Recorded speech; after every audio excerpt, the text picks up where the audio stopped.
Prayer. The English word pray actually comes from the Latin word, which means to beg, and it basically means that I am trying to get God to want what I want, to change his mind, and for him to give me what I want. The fundamental principle of faith is that God runs the world, that everything he does is in our best interest. If that's the case, what is the point of praying? Prayer is more than asking God for things, more than even a conversation with God. It is judging yourself to see where you need to improve and aligning yourself and your will with God. We all have expectations. I really want to prepare for you a surprise dinner. Then I would ask you, could you please come over at 8 o'clock? I need to talk to you.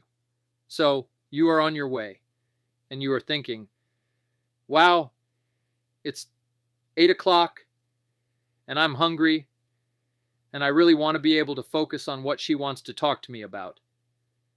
So I need to get myself something to eat, so I won't be hungry.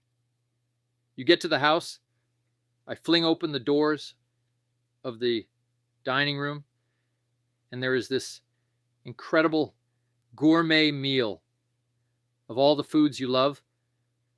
I have spent days preparing for you. And of course, you eat it. You wouldn't want to hurt my feelings. You wouldn't say anything. You would eat it.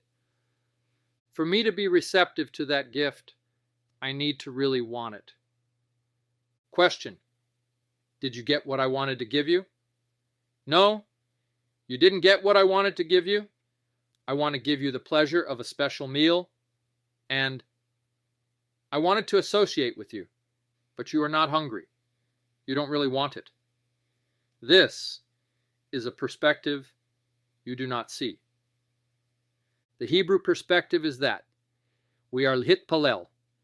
The important thing to know about l'hitpalel is that it's reflexive, meaning whatever the verbs means, it is something I am doing to myself. I am not trying to change God when I pray. I hitpalel.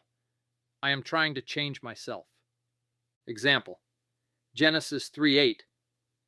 The hithpale form of the verb halakeh expresses reciprocating action, meaning going back and forth.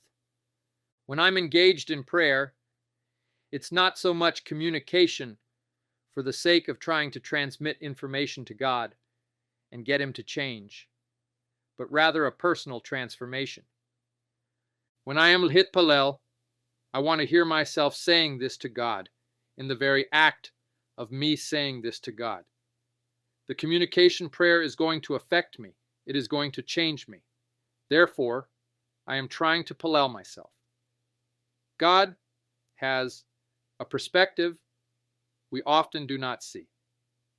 God wants to give us the greatest gift, and the greatest gift that we can ever hope for in our lives is the presence of God.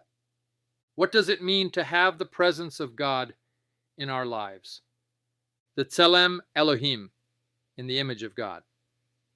The concept of Tselem Elohim is a fundamental teaching from God and instructs all people to respect all human life, value human differences, and treat everyone fairly and decently. How about understanding the presence of God?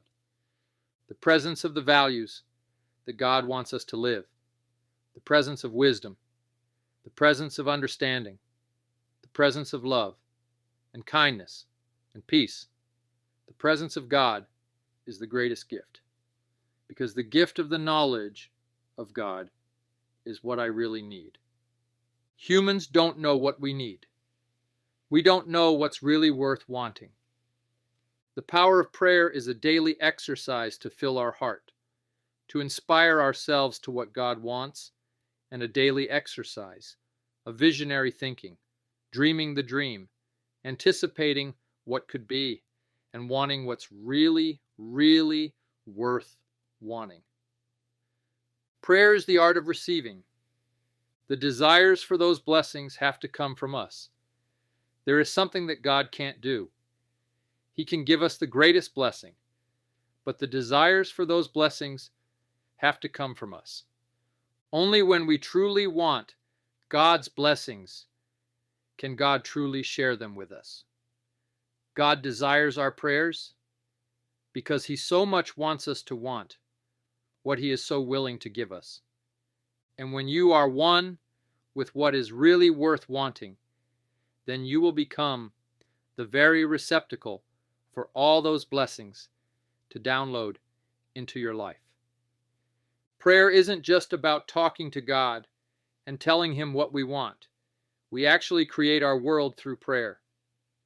The Hebrew word hitpalel is a hithpale form of the word palal that means to intercede or to pray.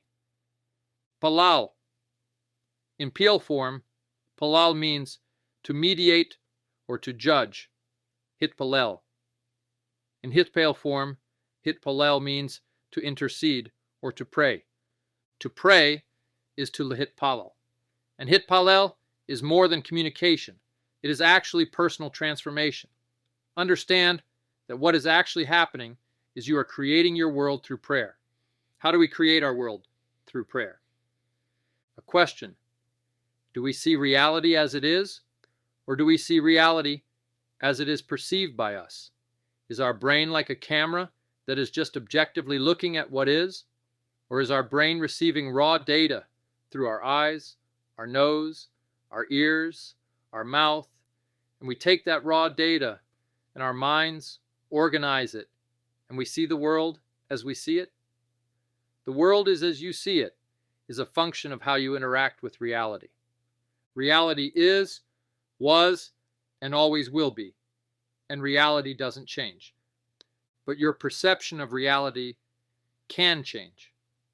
The question: is your perception of reality accurately allowing reality into your life?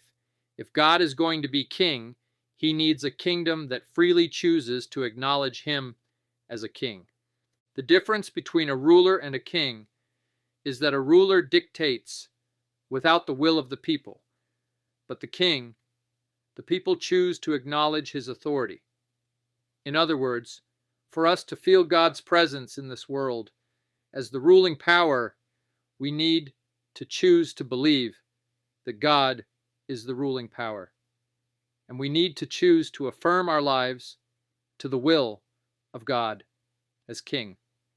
This is what it says in Isaiah chapter 43, verse 12. You are my witnesses, and I am God. He is king. He will always be king. God rules the universe. But unless we recognize that God runs the universe, we won't experience the universe that is guided by God. God is, was, and always will be God. He is ever present. But if you don't open your eyes to God's presence in your life, then you forfeit the greatest gift that is waiting for you to acknowledge, waiting for you to accept. Yirah is a Hebrew word that has multiple meanings, including fear, awe, reverence, worship, and respect. Yirah can be translated as fear of the Lord and can refer to the fear of pain or danger. Yirah can also mean awe, which can be a feeling of wonder, amazement, or gratitude. For example, you might feel yirah when looking at the Grand Canyon. Yirah can also mean reverence, which is a feeling of honor or respect. Yirah can also mean worship. Yirah has been translated as fear or reverence, respect. But the root yirah translates to sight, and the more we think and talk and act in ways that affirm God is the ruling power in our lives, the more we will witness in literal experience God's providence in our lives. You can choose to live in a world of chaos, or you can choose to live in a world of order. In reality, everything is perfectly in order.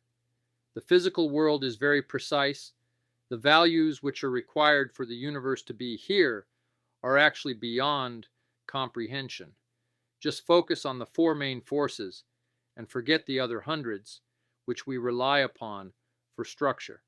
Nuclear weak and strong forces, electromagnetism, and gravity are perfectly tuned to provide the values necessary for the Big Bang to not be a complete flop or an uncontrollable boom boom.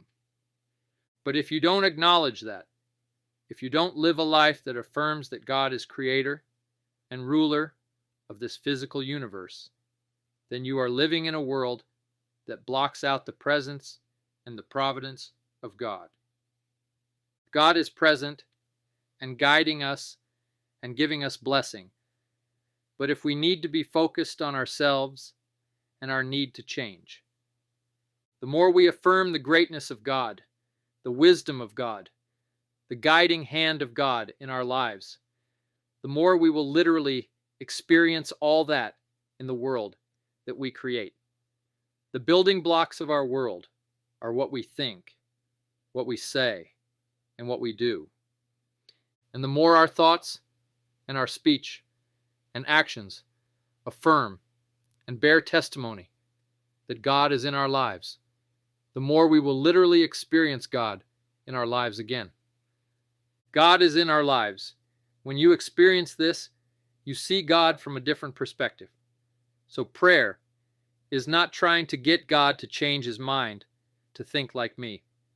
Prayer is to get us to want what God wants. Prayer is to change our mind and align it with what God had in mind for us. The power of prayer is the more we want what God wants, the more we can receive what God wants to give us. The power of prayer is literally a world filled with providence, because the more we believe, the more we receive the good gifts he desires to give us.